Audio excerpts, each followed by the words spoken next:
So we've learned how to graph them. Now we're learning how to write linear equations in slope-intercept form. This is a picture that I took a couple summers ago at Yellowstone, and I love this elk and how majestic he looks and how silly he looks with his tongue sticking out at us. First of all, just a reminder, slope-intercept form is y equals mx plus b, where your m stands for your slope, and your b is your y-intercept, or namely that 0y ordered pair. Example 1, we're going to write the equation of a line with a slope of 4 and a y-intercept of -3. So again, we're starting out with that y equals mx plus b format. And we're going to substitute in what we know. We know that the slope is 4, and we know that the y-intercept is -3. So that's just going to go in the appropriate spots. So I've got y equals the slope of 4, my x, and instead of plus b, I'm going to, since it's negative, put -3. That could have just as easily been y equals 4x plus -3, but it's a little nicer to look at it as y equals 4x minus 3.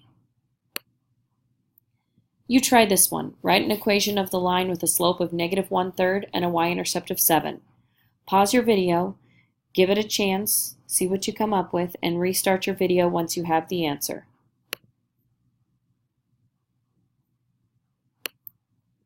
Did you get y equals -1/3 x plus 7?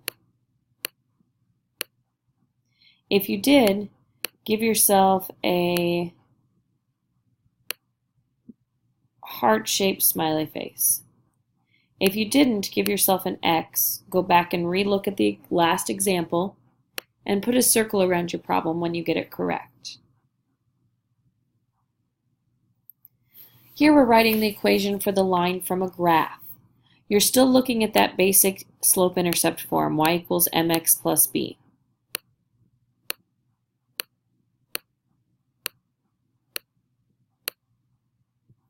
Remember, your b is your y-intercept, or where our graph crosses the y-axis. So in this situation, it looks like we're crossing at -4.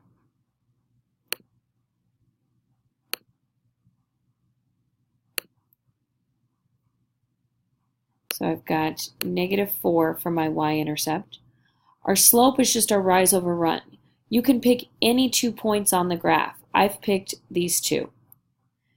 So I'm going to go up 1, 2, over 1, 2, 3. So I've got a rise of 2, a run of 3. So my slope is y equals a positive 2/3 x minus 4. Since I'm going up from left to right, I know my slope is positive. You try. Write the equation for this line. Pause your video, give yourself a chance to give it a shot, and restart once you have the answer.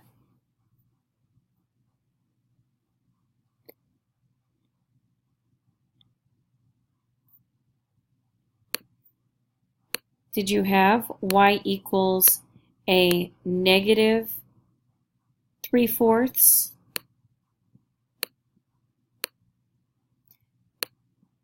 x minus 1?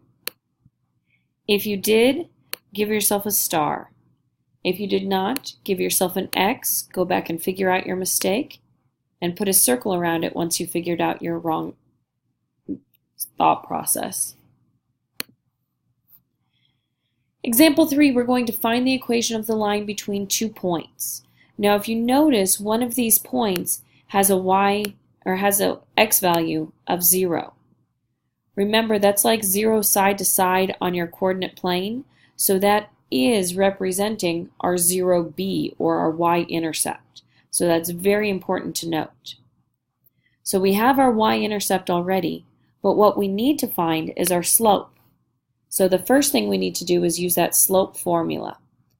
I'm going to take 1 minus -2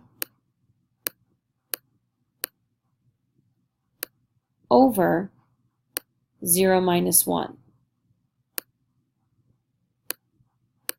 Remember, it doesn't matter which point you pick as your first ordered pair as long as you're consistent. I could have done -2 minus 1 over 1 minus 0, and that would have worked out the same. I'm going to do a leave change opposite in the numerator, which gives me a 3. Leave change opposite in the denominator over -1. And 3 over -1 is going to simplify to a -3. So I've got a slope of -3 and a y-intercept of 1. So that gives me the equation y equals -3x plus 1. Here's our next two ordered pairs, 0, 5 and 2, 7. Pause your video, try this one out, and restart once you have your answer. With this one, you should have y equals x plus 5. If you put a 1 in front of the x, that is equivalent, and that's fine to have. If you got that right, give yourself a flower. If you got it wrong, give yourself an X, put a circle around it once you've gone back and figured out where you made your mistake. For our last example, we're going to be getting into a bit of function notation. This still is just like your y and x's, but it's a bit fancier. Here, you would read this as f of 0 equals 7. So that means when we evaluate our function at 0, it equals 7. So this is just like getting the ordered pair 0 for x, 7 for y. It's just a fancier way of expressing it. So I'm still going to do the same thing for this. I've got the ordered pair 0, 7 here, and the ordered pair 3 for x, 1 for y. Finding the slope. Let's see, 7 minus 1 is 6. 0 minus 3 is 3. 6 over 3, that gives us a slope of 2. I have a slope of 2 and I have a y-intercept of 7. So instead of saying y equals 2x plus 7, I'm going to use the function notation.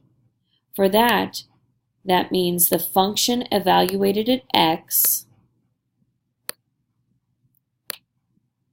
equals 2x plus 7.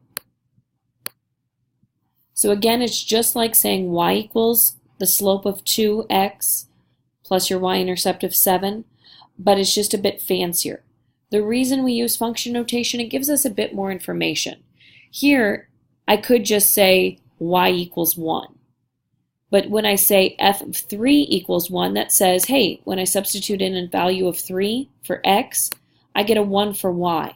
So it's giving a bit more information than just saying y equals 1.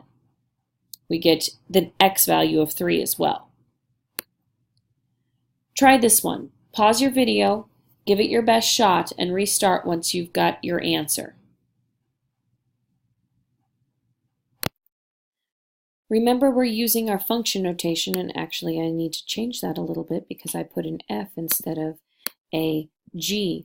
Hopefully you noticed that your function notation was, instead of H. Your function was the function H and not the function F like I had. So for this, it should be h of x equals your slope, which was -5/2 x plus 4. If you got that correct, give yourself a butterfly. If you got it incorrect, then same thing, give yourself an X, go back and figure out your mistake, and put a circle around it when you're done. You have 3 homework problems to try for tomorrow. Try your best on them, give your equations for each, and we will discuss them in class tomorrow. Have a great day.